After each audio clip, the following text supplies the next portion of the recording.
describe Cardillac, how would you do it? Obsessive. Obsessive. He's obsessive about his art, and he's obsessive about this murder animal that he's discovered. Wherever that comes from, he's dealing with that as well as his obsession with his art. From the downbeat, with the shadow and the daughter and the boyfriend kissing, and his shadow passing by, it's just all starting to leak, both in blood and in bodies.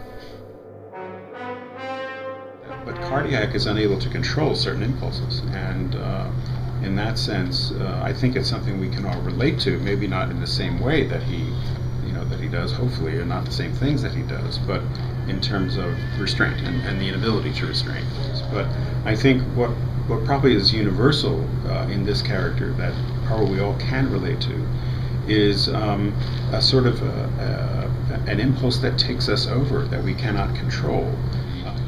He's unable to stop himself from going into this frenzy. It really takes control of him. He's more like a Dr. Jekyll, Mr. Hyde. Dr. Jekyll being aware that he has a Mr. Hyde. I mean, his big aria where we see the monster literally engulf him. He knows. It's really weird. It's kind of like people who have Alzheimer's before they finally descend. He knows where he's going. He says the abyss is now opening, and he says that the last thing he says in this aria is, and now I answer the call. And he now combines the knowledge of the work with the murder. Yeah. We see him become that right in front of our eyes at the end of the second act, and it's really exciting. If you've not seen the staging, I mean, it's very, very intense. This is NC-17, maybe NC-18, possibly 19. It is very graphic, but it's for a very specific purpose.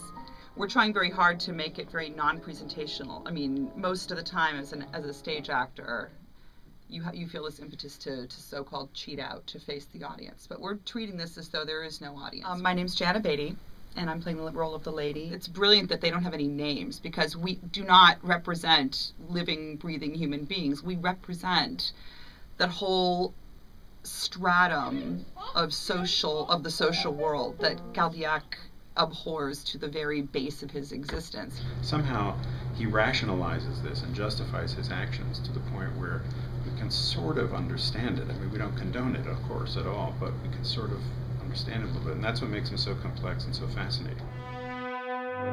I would say there are kind of two kinds of Hindemith.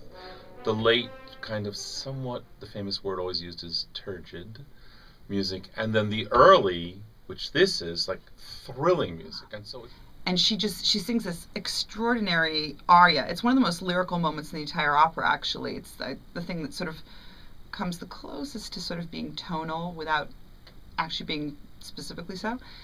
And this great sort of lilting, melting melody where she's just saying, oh God, everything is totally messed up.